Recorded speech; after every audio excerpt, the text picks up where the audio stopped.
always believed that marriage was about trust, about choosing each other every single day. That's what I thought my wife Lorraine and Anna had.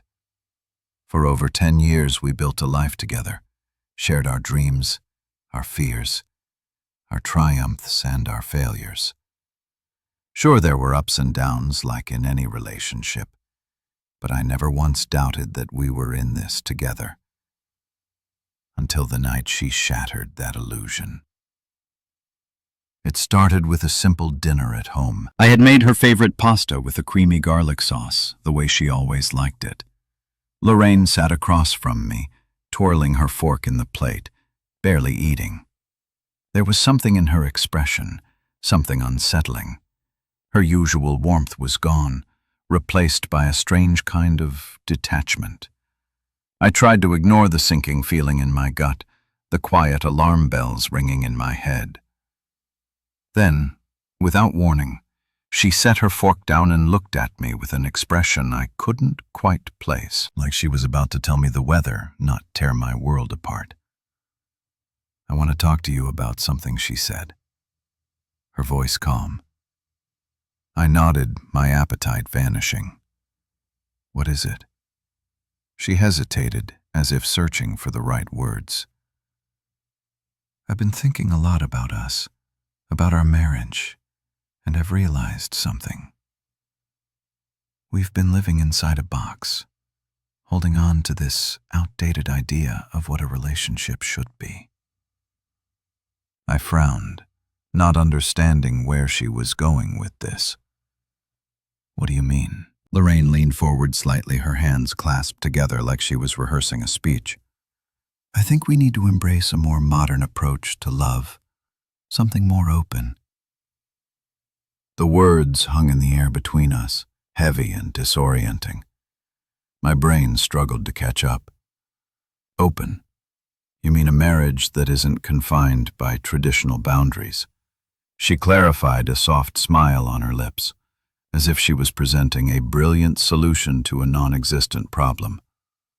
"An open marriage. It's not cheating, not betrayal, just a way for both of us to explore life without limitations, while still staying committed to each other." I felt like the floor had been pulled out from under me. My mouth went dry, my hand clenched into fists under the table. "You're saying you want to be with other people?" She exhaled slowly, like she was relieved to finally say it out loud. "Yes, and I think you should too. We love each other, right? This doesn't change that. It just means we accept that love doesn't have to be limited to just one person." The sheer absurdity of what she was saying made my head spin. Was she serious? This was my wife, the woman who once told me she'd never even look at another man because what we had was enough. And now she was sitting across from me telling me that our love should have no limitations. I searched her face for something, guilt, hesitation, second thoughts. But there was nothing, just confidence, like she had already made up her mind. I swallowed hard, my voice barely a whisper. "Have you already done this? Have you been with someone else?" Her silence was answer enough. I felt a strange pressure in my chest, like I couldn't breathe. My mind flooded with 1,000 thoughts at once, none of them making sense. How long had she been lying to me? How many nights had she come home after being with someone else and kissed me like nothing was wrong? I forced myself to stay calm to keep my emotions in check. "Who is it?" Lorraine's smile faltered. "That's not important. What matters is that I'm being honest with you now, and I want us to move forward in a way that makes us both happy." I let out a hollow laugh, shaking my head. "Happy? You think this is going to make me happy?" She reached from my hand across the table, but I pulled away. The touch that once felt like home now felt foreign. "I need to understand," she said, gently. "This isn't about replacing you. You're still my husband, my best friend. but I believe love can be shared without taking anything away from what we have. I stared at her, barely recognizing the woman in front of me. How could she sit there so composed while my entire world was crumbling? Something inside me shifted. Then a realization settled in, cold and unforgiving. This wasn't the conversation. It was a declaration. Lorraine had already made her decision. She was just waiting for me to accept it. But she had made one crucial mistake. She thought I would, and that was the moment I knew everything between us was about to change. I sat there, staring at Lorraine, as if I had never seen her before. The words she had just spoken kept echoing in my head, distorted and unreal, like a broken record skipping on repeat. An open marriage, a term so casual, so polished, as if she had rehearsed it 100 times before saying it to me. And maybe she had. I could feel my pulse pounding in my ears, my hands trembling under the table. I had to fight the urge to stand up and knock the plate off the table to make a mess as chaotic as the storm raging inside me. But I didn't. I stayed perfectly still, locked in this surreal moment, watching my wife sip her wine with the calmness of someone who had just suggested a new vacation spot. Not the complete redefinition of our marriage. I forced myself to speak and my voice came out hoarse. How long? She looked up, blinking. What? How long have you been seeing someone else? I asked. This time, firmer. There was a hesitation, a slight flicker of something in her eyes. Guilt, maybe. Or maybe just irritation that I wasn't immediately on board with her enlightened view of marriage. A few months, she admitted, finally setting her glass down carefully, as if this revelation needed to be presented delicately.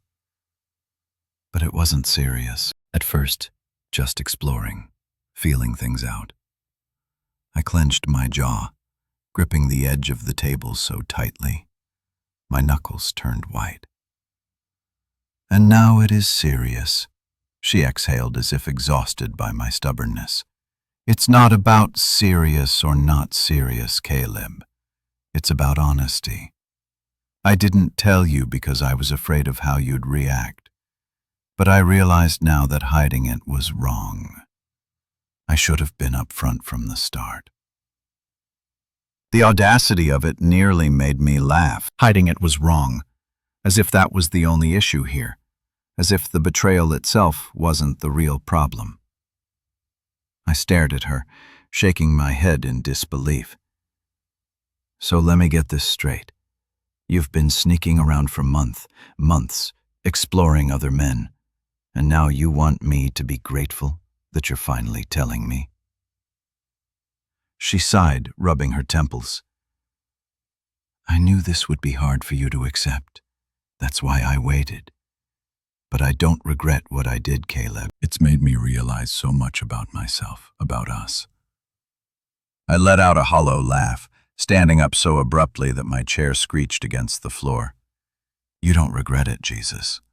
Lorraine. I ran a hand through my hair, pacing. You've realized things great. I've realized something too. She arched a brow. And what's that? I turned to her, my chest burning with something between rage and devastation that I don't even know who the hell. I'm married for the first time since she started this conversation. Her expression wavered. It was subtle, but I saw it. The tiniest flicker of uncertainty, of doubt. Good. Let her feel even an ounce of what I was feeling right now. She folded her arms across her chest, tilting her head slightly. Caleb, I don't want to lose you over this. I'm offering us something that could make our marriage stronger. I barked out a laugh, shaking my head. Stronger. Are you hearing yourself? You didn't come to me with this idea before sleeping with someone else. You did it first, and now you want me to accept it after the fact. She stood up then, mirroring my frustration because I knew you'd react. Exactly like this, like I was some monster, Instead of a woman figuring out what she needs, I stared at her in stunned silence. And what do I need, Lorraine? Did that ever cross your mind? She pursed her lips as if debating something. Then, after a long pause, she said softly, "Maybe you need this too. Maybe you should try it." I let out a slow breath, feeling like I had been punched in the gut. This was it, the moment of no return. I had spent a decade building a life with this woman, believing in the vows we had spoken in the future. We had promised each other, and here she was, standing in front of me, telling me to throw it all away and join her in this twisted fantasy. Something in me snapped then. I didn't yell, I didn't curse, I didn't throw things. I simply looked at her and said, "You don't love me." Her eyes widened. "What? Of course I do." "No, you don't." I interrupted, my voice eerily calm. "Because if you did, you wouldn't have done this. You wouldn't be standing here trying to convince me that this is what's best for us.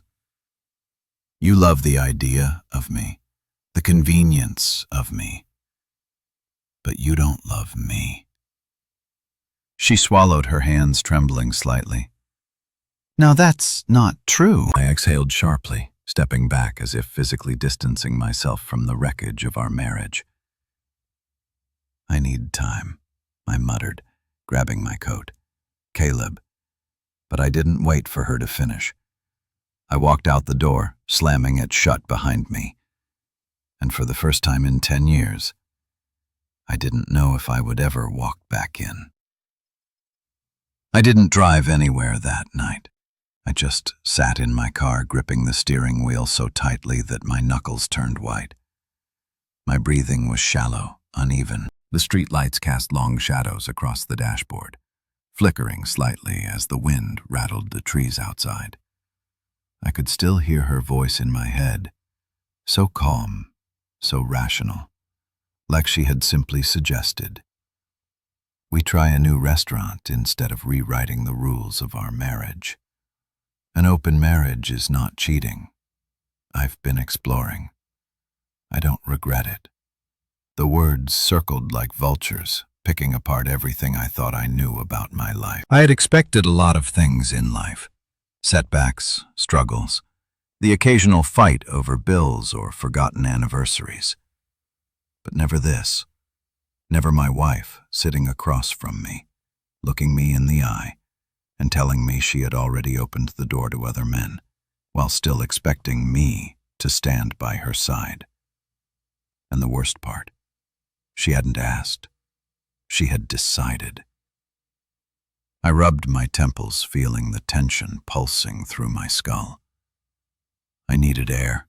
I needed time. But more than anything, I needed to understand why I finally forced myself to start the engine. The low hump, feeling the silence around me. But instead of heading home, I drove. I didn't have a destination, just a need to keep moving. I passed by old, familiar places. The diner Lorraine and I used to go to when we were younger, before we had enough money for fancy restaurants. The park where I proposed, kneeling in the grass thinking I was making the best decision of my life. The house we had saved up for together, where I had carried her across the threshold like some cliché romantic movie. All of it felt distant now, like memories that belonged to someone else. I stopped at a gas station, stepping out into the cold night air. The fluorescent lights buzzed overhead as I leaned against the hood of my car, staring blankly at the pavement. Inside, an older man was ringing up a customer, his face worn and tired, like he had seen too much of life. I wondered if he had ever felt like this, like the foundation beneath his feet had suddenly crumbled, leaving him standing in the ruins of something he thought would last forever. I pulled out my phone, my fingers hovering over the contacts list. I need to talk to someone to say this out loud to make it real. But who? My brother? No, he'd just tell me to leave her. My best friend. He'd probably suggest a dozen petty ways to get revenge. My parents? No, I couldn't put this on them. I closed my eyes, letting out a slow breath. There was no one who would truly understand what this felt like. I was alone in this. After a while, I got back into the car and just sat there staring at my own reflection in the rearview mirror. My eyes were bloodshot, my jaw clenched so tightly it ached. I barely recognized myself. And then, as if my body moved on its own, I started driving again. But this time, I knew exactly where I was going. I pulled up to the house quietly, killing the engine before stepping out. The windows were dark, no sign of movement inside. Good. I didn't want a confrontation, not yet. I just wanted to be here to see it with my own eyes. I walked up to the front door, hesitating for only a second before unlocking it. The house smelled the same, like her perfume, like the candle she always burned in the living room. Familiar yet foreign, and all at once. I moved through the house in silence, my footsteps heavy against the hardwood floors, and then I saw it. Her phone, sitting on the kitchen counter, screen lighting up with a notification. I stepped closer, heart pounding. I shouldn't look. I shouldn't invade her privacy, no matter what she had done. But she had already invaded our marriage. I picked up the phone, my hand shaking as I swiped the screen. And there it was. A message, too. Night was amazing. Can't wait to see you again. Red heart. My stomach twisted violently. It wasn't just a mistake. It wasn't just a thought. It was real.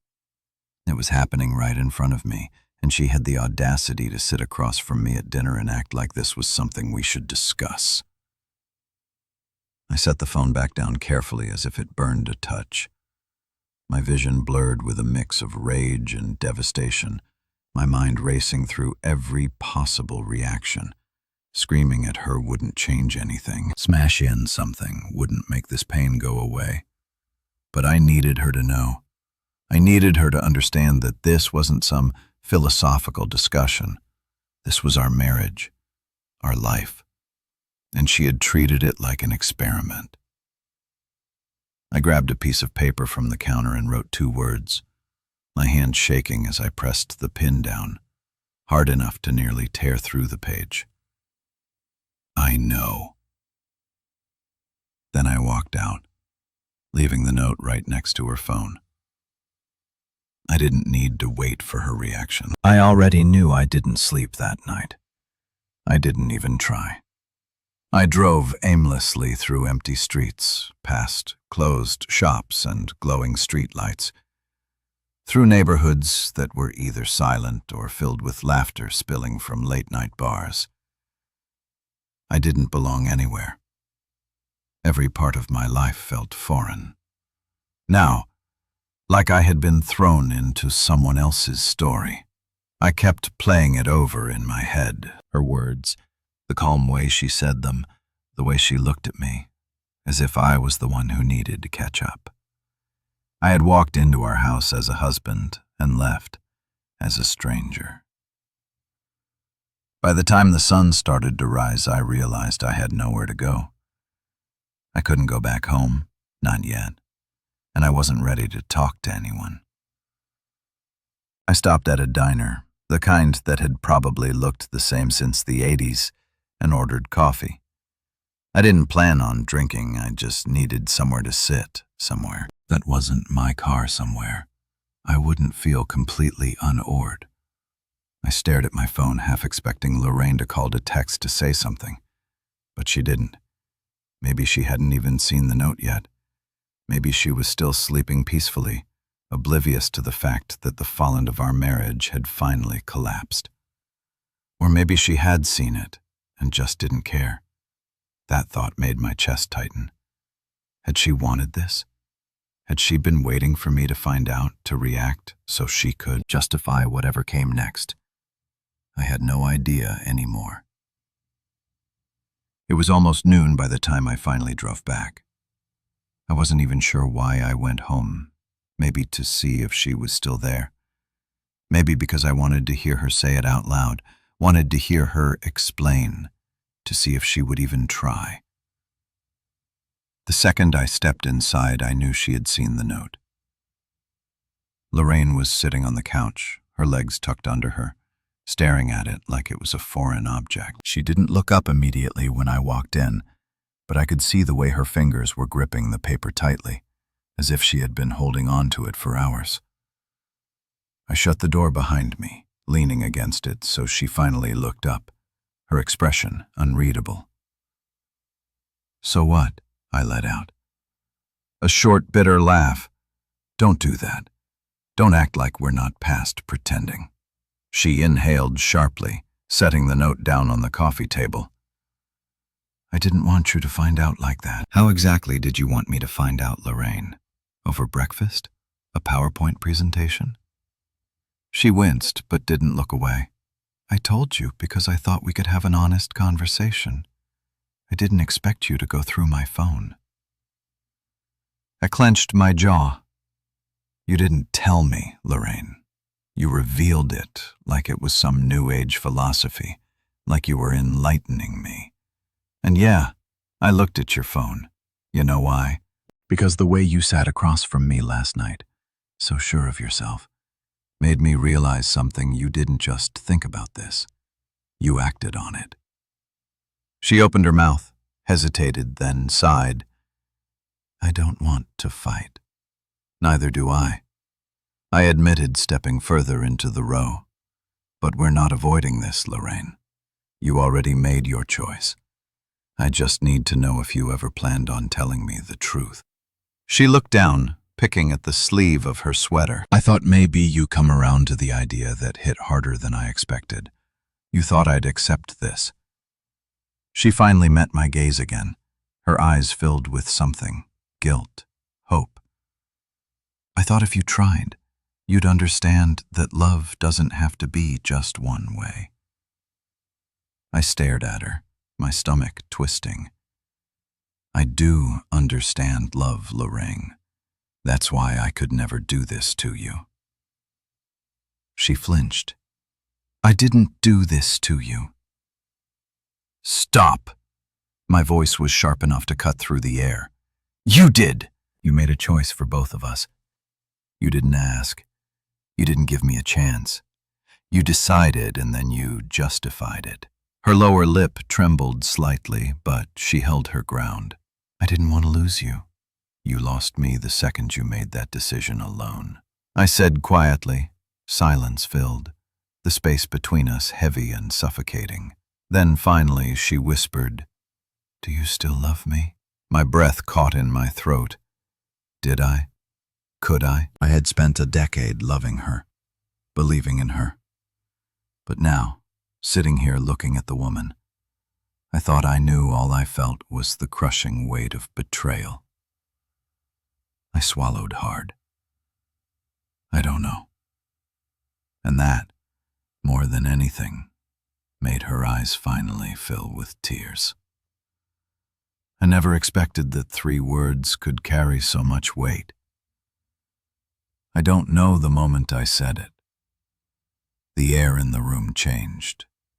It was thick, suffocating, pressing in on both of us as if the walls themselves knew this was a turning point. Lorraine blinked her lips, parting slightly as if she wanted to say something, anything that would take us back to before she decided that we weren't enough. Before she sat across from me at dinner and unraveled the life I thought we had built together, before I knew the truth. But there was no going back. She exhaled, shakily, pressing her fingers to her temples like she was trying to physically hold herself together. "Caleb the First," I held up a hand, stopping her before she could continue. Don't try to fix this with words." My voice was eerily calm, but inside I was anything but I felt like I was standing on a ledge, looking down at everything I had once believed in, knowing I couldn't step back. She swallowed hard, nodding slowly. I need you to understand that I didn't plan for it to happen like this. It wasn't some grand betrayal in my mind. I let out a humorless laugh. You call months of sneaking around and lying to my face not a betrayal. Her eyes flickered with something. Guilt, maybe, but not regret. That was the part that gutted me the most. She wasn't sorry for what she had done. She was only sorry that I didn't understand it the way she wanted me to. I took a step back, as if putting physical space between us would somehow make it easier to breathe. Who is he? She hesitated, just for a second, but it was enough. You already know. That doesn't matter, she said softly. I clenched my jaw. It matters to me. Lorraine looked away, her fingers curling into fists. It was never about him, Caleb. It was about me. About what I needed. I let her words sink in, let them settle into the cracks of my breaking heart. What you needed. Never mind what I needed. Never mind what I had spent years giving her, building with her, believing in, and then, for the first time since this entire conversation started, I felt something shift inside me. The anger, the pain, the disbelief. They were all still there, but beneath them something else was beginning to form, something colder.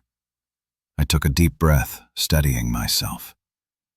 Okay, she frowned. Okay, I nodded. My decision settling in my bones like steel. You made your choice, Lauren. Now I'm making mine. Her expression faltered. What does that mean? It means, I said, my voice steady, that I won't fight for someone who doesn't fight for me. Silence, heavy, thick silence. For the first time since this started, she was the one who looked afraid. Caleb, wait. But I didn't wait. I turned, walking toward the bedroom, the room that until now had been ours. The bed. We had shared, the space where I had once felt safe. I grabbed a suitcase, started Ed, throwing clothes into it with a purpose I didn't even fully understand. Yet, Lorraine appeared in the doorway, her face pale. You're leaving? I didn't stop packing. What did you expect? Her breath hitched. I don't know. I thought maybe we could talk through this, figure something out. I zipped the suitcase closed with a sharp final sound. We did talk, Lorraine, and I figured something out. I deserve better than this. For the first time, real panic flashed in her eyes. She stepped forward, reaching for my arm. Caleb, please. I pulled away. You don't get to ask me for anything. Now she stared at me, her lips trembling. I didn't want to lose you. I met her gaze, letting her see the exhaustion, the pain, the betrayal carved into every part of me. Then you shouldn't have let me go. And with that, I walked out. Listen, I didn't know where I was going. I didn't know what my life looked like after this moment. But one thing was clear. Whatever Lorraine and I had been, whatever we were supposed to be, it was over. And for the first time since this nightmare began, I felt something unexpected relief. I didn't sleep that night. My thoughts were racing, tangled in a web of confusion, disbelief, and frustration. Maggie's words echoed in my mind. You don't know the whole story. What did she mean? How much more was there to know? I lay on the uncomfortable motel bed, staring at the ceiling, counting the tiny cracks in the paint. It felt surreal to be here, away from the home I had built with Lorraine, away from everything I thought was stable. My mind kept replaying every little moment, every small sign. I had ignored the late nights, the secret of texts, the sudden change in behavior. Had I been blind to it all by the time morning came? I was exhausted but restless. I left early, arriving at the coffee shop before Maggie. The place was nearly empty, just a barista behind the counter and a couple of elderly men reading newspapers in the corner. I ordered coffee just to have something to ground me. Maggie walked in a few minutes later, her eyes scanning the room before landing on me. She looked nervous, as if she had been debating whether to come at all. I gestured for her to sit, talk.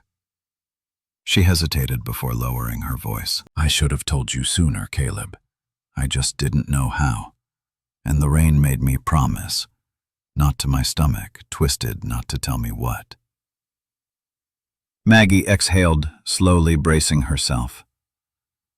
"It wasn't just one person, Caleb." A cold shiver ran down my spine. I leaned back, slightly gripping the cup in my hands to keep myself steady. "What are you saying?" Maggie looked at me, her eyes full of regret. "Lorraine, she's been living a completely separate life. This wasn't just about wanting an open marriage. She made this decision long before she told you, and it's been happening for a while." I clenched my jaw. "How long?" She swallowed. "At least a year, maybe longer." The words knocked the wind out of me. I had spent a decade building a marriage, believing we were in this together, and for at least a year she had been making choices that didn't include me. I took a slow breath, trying to process it. "How do you know all this?" I finally asked. Maggie hesitated, then pulled out her phone because I saw it happening. She tapped the screen and showed me a series of messages, conversations that Lorraine had had with someone else, messages that made it clear she had been planning this for a long time. They weren't explicit, but they were enough to show her intentions. I didn't need to read more. I pushed the phone back toward Maggie, shaking my head. "Why are you telling me this now?" "Because I thought she would stop," she admitted, her voice tight. "I thought she'd realize what she was doing and fix things before it was too late.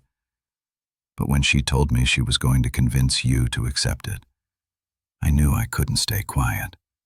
I let out a slow breath, staring at the table. So she never planned on giving me a choice. Maggie shook her head.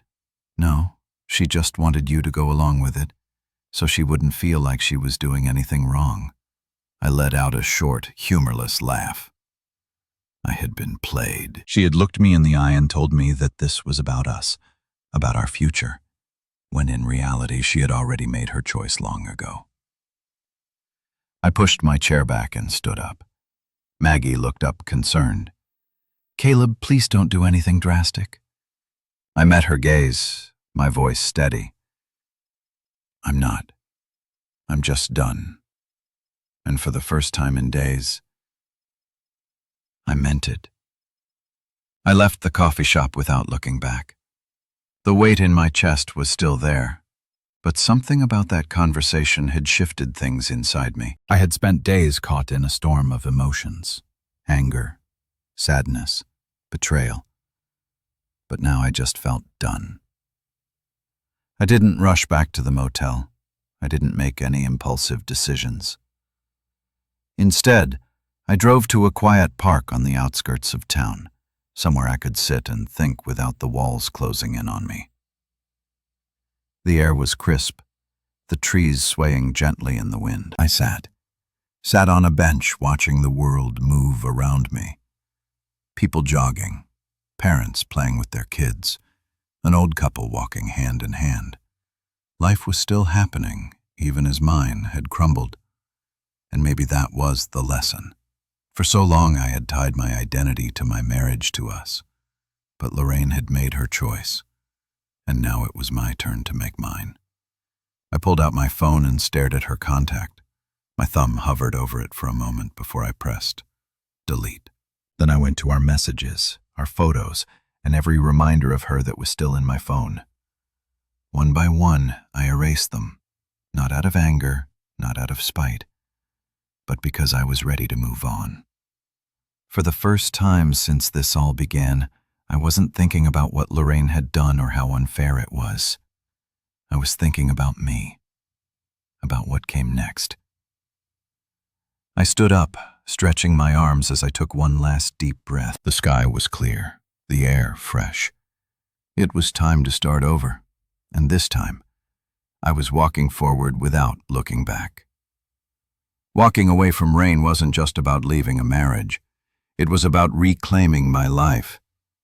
For years, I had shaped my existence around us, around the future.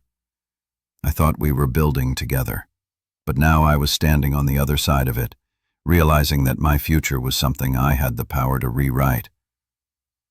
I didn't go back to the motel. I didn't even feel the need to check if Lorraine had called or texted. I had given too much of my time and energy to something that had been broken long before I even realized it. Now, I was done, looking for closure in a place where there was none. Instead, I drove somewhere familiar a long time ago, before Lorraine, before marriage, before life had become so predictable. There was a version of me that dreamed bigger, that wanted more, that didn't define happiness by someone else's presence, and I needed to find that version of myself again. So I went to the one place that had always brought me peace, a small lake just outside of town. It was quiet, untouched by the chaos of the city, a place I hadn't visited in years. Lorraine had never liked it. She always said it was too far, too inconvenient, but I had loved it. And sitting there now, watching the water ripple under the fading sunlight, I realized just how much of myself I had set aside for a marriage that had never been as solid as I thought. I let out a deep breath, pulling my phone from my pocket. There were messages from my brother, from a few friends, even from Maggie, but nothing from Lorraine.